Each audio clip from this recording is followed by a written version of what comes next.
கன்னியாகுமரி மாவட்டம் காப்புக்காடு அருகே 4 வழிச்சாலை திட்ட பணியை தடுத்து நிறுத்தி அதிகாரிகளை முற்றுகையிட்டு பொதுமக்கள் போராட்டத்தில் ஈடுபட்டனர். இதுகுறித்து நமது செய்தியாளர் ரமேஷ்குமார் தரும் கூடுதல் தகவல்களை கேட்கலாம்.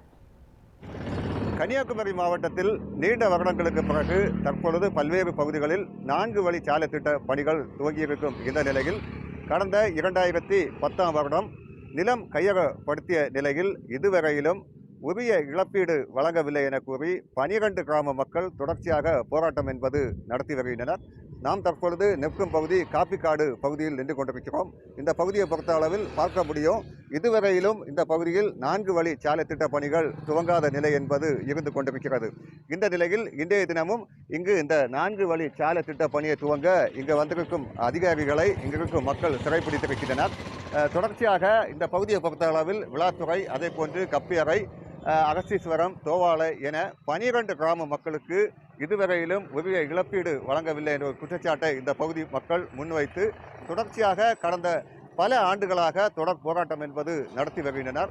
இன்றைய தினமும் இங்கு பணி செய்ய வந்த அதிகாரிகளை தடுத்து நிறுத்தி தற்பொழுதும் இந்த போராட்டத்தில் ஈடுபட்டு கொண்டிருக்கின்றனர். அனைத்து கட்சி சார்பில் தொடர் போராட்டம் என்பது நடைபெற்றுக் கொண்டிருக்கும் இந்த நிலையில் நம்மோடு ஒரு போராட்ட சார்ந்த நபர் இணைகிறார். அவரிடம் கேட்போம். சார் வணக்கம். எவ்வளவு வருஷமாக போராட்டம் என்பது நடத்திட்டு இருக்கீங்க? இந்த திட்டத்தினால எவ்வளவு மக்கள் பாதிக்கப்பட்டிருக்காங்க? 15 ஆண்டுகளாக போராட்டம் 2010 இந்த போராட்டம் நடைபெற்று கொண்டிருக்கிறது. கிட்டத்தட்ட 3000 குடும்பங்கள் இதில் பாதிக்கப்படுது. 3000 குடும்பங்கள் போராட்டத்தில் நடத்தி கொண்டிருக்கிறது.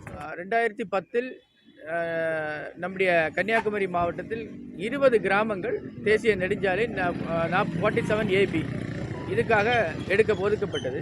இந்த 20 கிராமத்தில் 8 கிராமத்திற்கு 2013 புது சட்டப்படியும், 12 கிராமத்துக்கு 1856 பழைய சட்டம், அந்த சட்டத்தின்படி எடுக்கப்பட்டிருக்கு. ஆகையால் இந்த வித்தியாசத்தை மத்திய அரசு கைவிட்டுட்டு ஒரே சட்டத்தின்படி இந்த 8 வில்லேஜுக்கு புது சட்டம் 2013 சட்டம் வழங்கியது போல இந்த 12 கிராம மக்களுக்கும் அந்த புது சட்டத்தின்படி வழங்குறதுக்காக இந்த போராட்டம் நடைபெற்றது. தொடர்ச்சியாக கடந்த பல ஆண்டுகளாக இந்த போராட்டம் என்பது நடைபெற்றுக் கொண்டிருக்கிறது. இனியும் அவர்களுக்கு உரிய இழப்பீடு வழங்காத நிலையில் தொடர்ச்சியாக போராட்டம் நடைபெறும் எனவும் அவர்கள் தெரிவித்திருக்கின்றனர். எனவே இந்த 12 கிராமத்தை சார்ந்த மக்களுக்கு உரிய நிவாரணத்தை உடனே வழங்க வேண்டும் என்பதே இந்த மக்களின் கோரிக்கையாக எழுந்திருக்கிறது. நியூஸ் 7 தமிழுக்காக கன்னியாகுமரி மாவட்டத்திலிருந்து ரமேஷ்குமார்.